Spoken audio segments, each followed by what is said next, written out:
வணக்கம் பானு. அதாவது தூத்துக்குடியில மாவட்டத்துல இருந்து அதாவது ஆயிரக்கணக்கான வாகனங்கள், அதாவது முக்கியமாக லாரிகள் தூத்துக்குடியில இருந்து அந்த துறைமுகத்தில் இருந்து வெளியூர்களுக்கு சரக்குகள் கொண்டு சென்று கொண்டு இருக்கிறது. இந்த நிலையில் தான் பாத்தீங்கன்னா தூத்துக்குடியில புதூர் பாண்டியாபுரம் என்கிற இடத்துல 2013 ஒரு சுங்கச்சாவடி அமைக்கப்படுகிறது. இது தூத்துக்குடியில இருந்து சுமார் ஒரு 4 கிலோமீட்டர் தொலைவில் அமைக்கப்படுகிறது.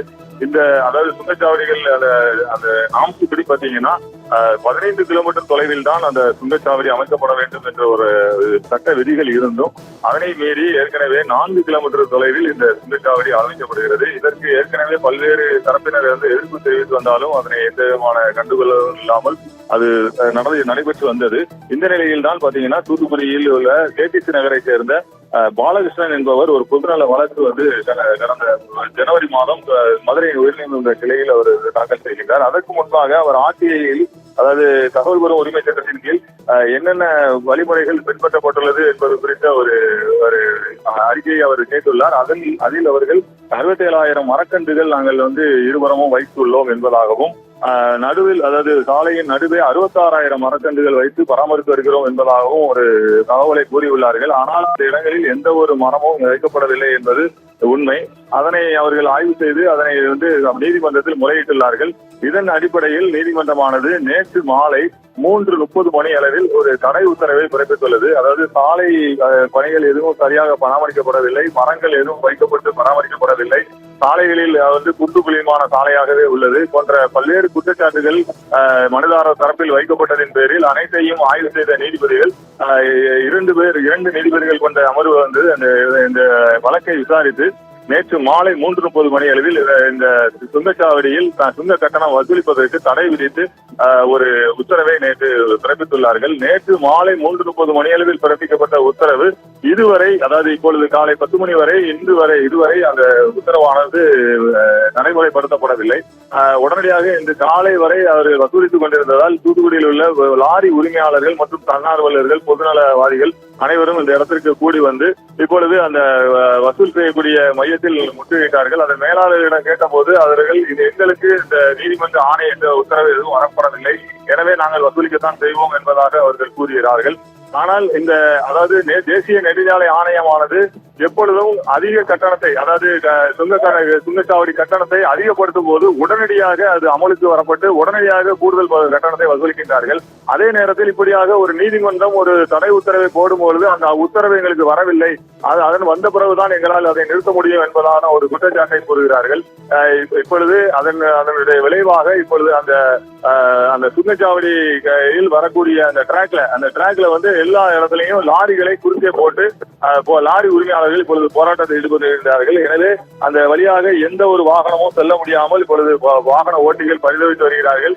எனவே பல வாகன ஓட்டிகள் அந்த வழியாக வந்தவர்கள் மீண்டுமாக திரும்பி சுற்றுப்பாதை வழியாக சுமார் 15 கிலோமீட்டர் தூரம் வரை சுற்றி வெளியே செல்லக்கூடிய சூழல் ஏற்பட்டுள்ளது. இப்பொழுது அனைத்து வாகனங்களும் நிறுத்தப்பட்டு அந்த இடத்தில் எந்த விதமான வசூலும் செய்யக்கூடாது என்பதாக அவர்கள் போராட்டத்தில் ஈடுபட்டு வருகின்றார்கள். இது ஒரு நீதிமன்ற அவமதிப்பு என்றும் இவர்கள் தரப்பில் இருந்து கூறுகின்றார்கள். ஏனென்றால் நீதிமன்றம் நேற்றே ஒரு உத்தரவு பிறப்பிக்கின்றது. அந்த உத்தரவு ஆணை எங்களுக்கு கைக்கு வரவில்லை என்பதாக கூறிக்கொண்டு இவர்கள் மீண்டுமாக இப்படியாக வசூல் செய்வது தவறான காரியம். அந்த தேசிய நெடுஞ்சாலை ஆணையத்தின் சார்பாக வழக்காடிய அந்த வழக்கறிஞர்களிடம் நேற்றே நீதிபதிகள் இந்த உத்தரவானது உடனடியாக அமலுக்கு வருகிறது என்பதாகத்தான் கூறியுள்ளார்கள். ஆனால் அந்த உத்தரவு நகல் எங்களுக்கு கிடைக்கப்படவில்லை என்பதான ஒரு குற்றச்சாட்டை சொல்லிக்கொண்டு இவர்கள் இவ்வாறாக நீதிமன்றத்தை அவமதிப்பது மிகப்பெரிய நீதிமன்ற அவமதிப்பு என்பதாகவும் குற்றச்சாட்டுகின்றார்கள்.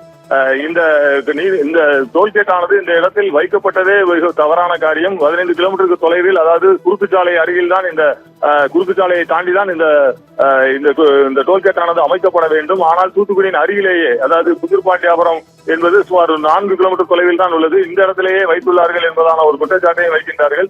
இப்பொழுது அதனுடைய விளைவாக ஒரு பெரிய போராட்டமாக நடந்து கொண்டிருக்கின்றது. பானு, 2023 மதுக்கானுக்கு கொடுத்த பிஓடி பில்ட் ஆபரேட் டிரான்ஸ்பர் என்ற முறையில் இயங்கி வந்த மதுக்கான் நிர்வாகம் தேசிய நெடுஞ்சாலை கையில் இப்பொழுது உள்ளது. இந்த ரோடு தேசிய நெடுஞ்சாலை ஆணையத்தின் கையில் வந்த பின்பும் ரோடு பராமரிப்பு மிக மோசமாக உள்ளது. இதை தூத்துக்குடி கேடிசி நகரை சேர்ந்த பாலகிருஷ்ணன் என்பவர் வழக்காக தொடுத்தார். அந்த வழக்கில் வழக்கறிஞர் வாஞ்சிநாதன் ஆஜராகி நேற்று தடை உத்தரவு பெற்றுள்ளார். அந்த தடை உத்தரவானது உடனடியாக நடைமுறைக்கு வர வேண்டும் என்று மதிப்புக்குரிய நீதிபதி அவர்கள் தேசிய நெடுஞ்சாலைத்துறை வழக்கறிஞரிடம் கூறியுள்ளார். அவர் உடனடியாக நிர்வாகத்திடம் பேசி உடனடியாக இது அமலுக்கு வரும் என்று உறுதியளித்துள்ளார். ஆனால் இன்று அந்த உயர்நீதிமன்ற உத்தரவு மதிக்கப்படாமல் சட்டமுரணாக வாகனங்களுக்கு கட்டண வசூல் செய்யப்பட்டு கொண்டிருக்கிறது. உடனடியாக சம்பந்தப்பட்ட நிர்வாகம், மாவட்ட கண்காணிப்பாளர் அவர்கள், மாவட்ட ஆட்சியர் அவர்கள், தேசிய நெடுஞ்சாலைத்துறை ஆணைய அதிகாரிகள் உடனடியாக உயர்நீதிமன்ற உத்தரவு பிறப்பிக்கப்பட்ட அந்த மணியிலிருந்து இப்போது வரை பொதுமக்களிடமிருந்து சட்டவிரோதமாக வழிப்பறி செய்யப்பட்ட பணத்தை உடனடியாக ஃபாஸ்டேக் மூலம் மக்களுக்கு திருப்பி கொடுக்க நடவடிக்கை எடுக்க வேண்டும் என்றும் கேட்டுக்கொள்கிறோம்.